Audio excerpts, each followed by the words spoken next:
قال قال رسول الله صلى الله عليه وسلم: الخير أسرع إلى البيت الذي يؤكل فيه من الشفرة إلى سنام البعير.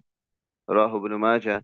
The Sayyid Ibn Abbas radiallahu ta'ala who narrated that Nabi sallallahu alayhi wa sallam said that good comes rapidly to the house where food is served, to the guest, and more rapidly than the knife comes to the hump of the camel. That's the hump is the part of the camel from which the meat is cut off, right?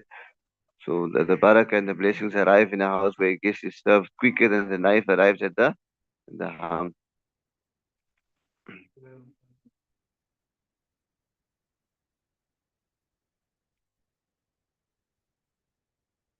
Yeah.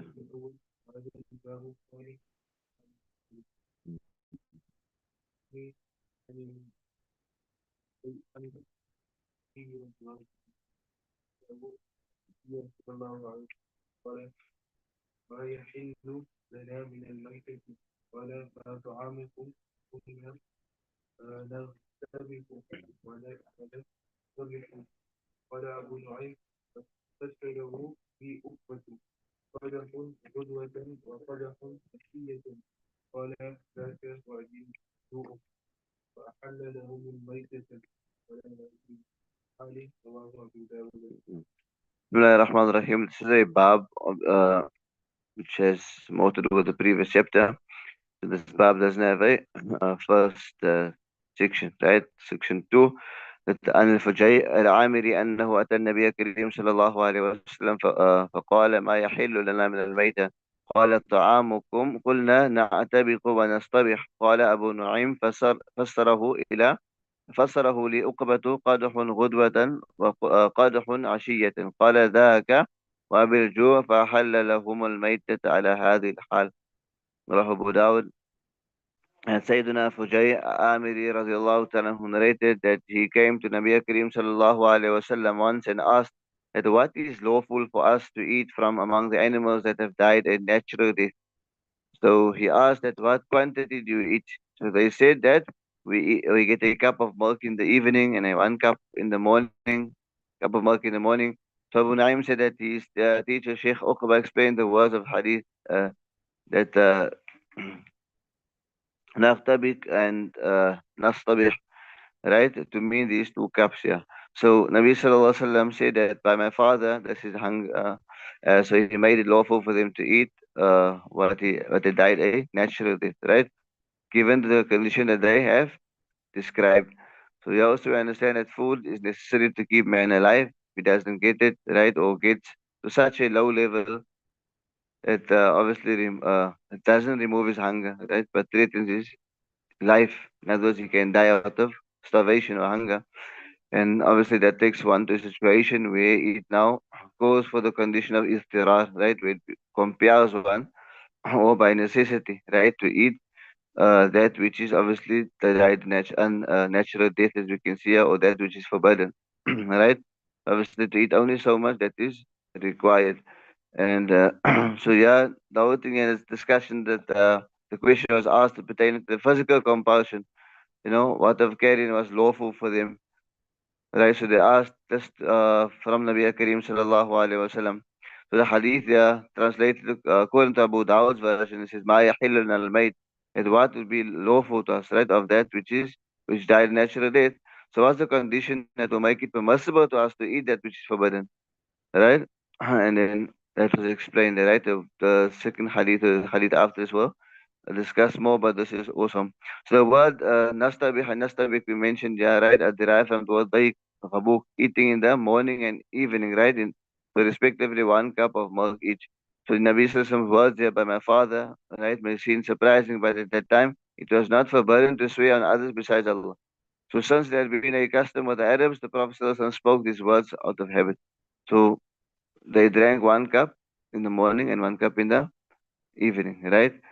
And according to some, he meant that 2 cups were not sufficient for them. So they were, basically through a condition of iftiraz. They were forced to eat that which is basically unlawful in that case.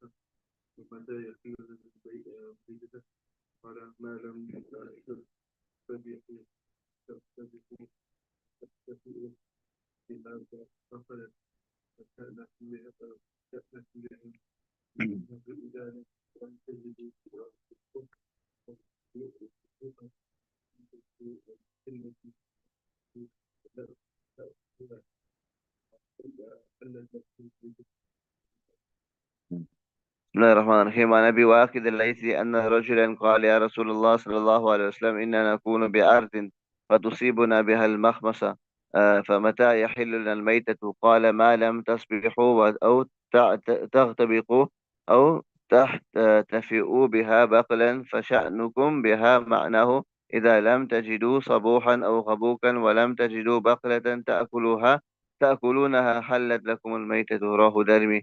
Sayyidina Abu Waqid al-Laythi radiallahu ta'ala anhu narrated that a man asked that, O Nabi of Allah, that sometimes we come to a land where we do not get anything to eat and we suffer hunger. So when does it become lawful for us to eat animals that have died, like we mentioned now, a natural death?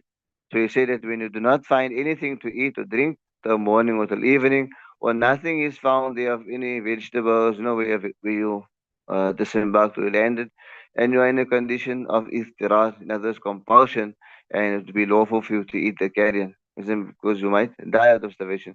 So the narrator also of the hadith, he expounds briefly, says this means that if you do not get anything to drink or eat, right, during the day or during the night, and do not get any vegetables of any kind or any kind of grass, leaves, or anything that you can eat, right, and save your lives, then carrion in that case would be lawful for you. Right, so in which conditions, in which cases, so there are difference of opinions here, right? Right, which are interpreted by various different ways according to different imam. And we find according to Abu Hanifa, he says that it will be lawful to eat the animals that have died a natural death when one is likely to die of hunger, and obviously it will be allowed to eat only enough to survive. Right?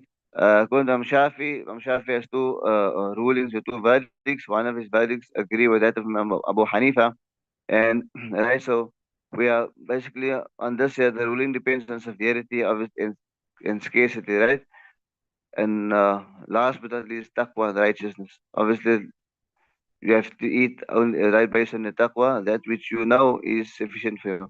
And on the other hand, we find Imam Malik, Imam Ahmad, and the second verdict of Imam Shafi'i uh, explains that if anyone does not get so much to eat or drink as would fill his belly, and he has a desire for food that is lawful to him, the right to eat that have animals that have died natural death, till he finds, till he fulfills his need, right? Then this ruling is, like we said, is applied. So according to Abu Hanifa, he says the criteria is extreme compulsion, like we mentioned, in which the person who is compelled may eat only that which will enable him to survive. And the other Imam say that the criteria is to gain strength or energy and to eat to the point of satiation. And obviously they rely on the hadith, yeah, in which the man could get up, he got a cup of milk in the morning and a cup of milk in the evening, which means surely that was not enough to satiate, right? Though it could save their life, because they drank something, isn't it? So this means that they were still driven to compulsion, and it became permissible for them to eat that animal which died a natural death, right, to satiate themselves. And according to Abu Hanifa, he says that the hadith there refers to the plural, which means that cup of milk was for the entire community, which means it would be enough for all of them, right? Enough to satiate the hunger.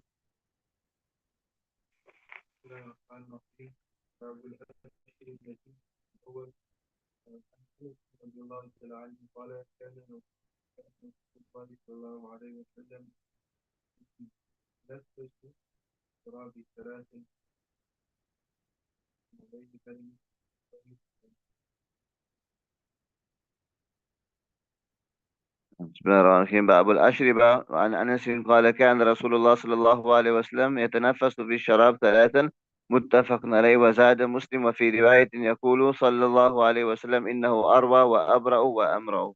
Sayyidina Anas radiallahu ta'ala anhu narrated that Nabi Kareem sallallahu alayhi wasallam paused 3 times to breathe while drinking. So the version in Muslim adds that he used to say, it quenches thirst better, it gives more health to the body, and it is also better digested, right, when drinking this particular Man, Nabi Sallallahu would do this often, and sometimes he took two breaths. At each breath, he removed his mouth from the glass.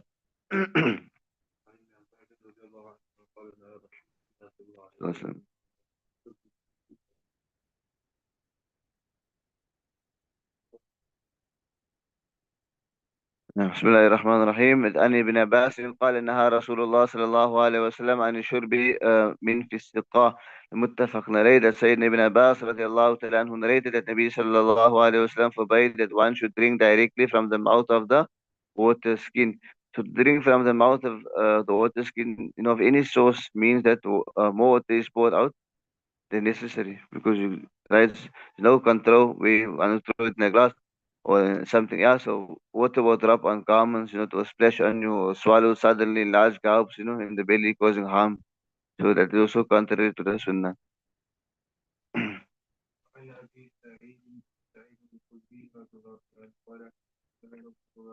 So, so,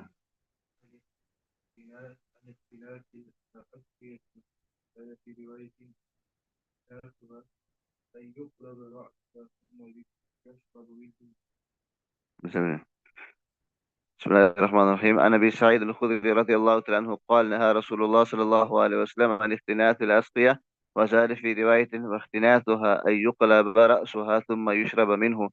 Saying Abu Sa'id radiallahu ta'ala anhu narrated that Nabi sallallahu alayhi wa sallam forbade ikhtilath, that is, which is to invert the heads of water skins and drink from the head. In another narration, it is added that this means to turn the mouth of the water skin and then drink from it. Right? Okay, end of this hadith. Subhanallah, alhamdulillah. La ilaha illa anta, astaghfiruka.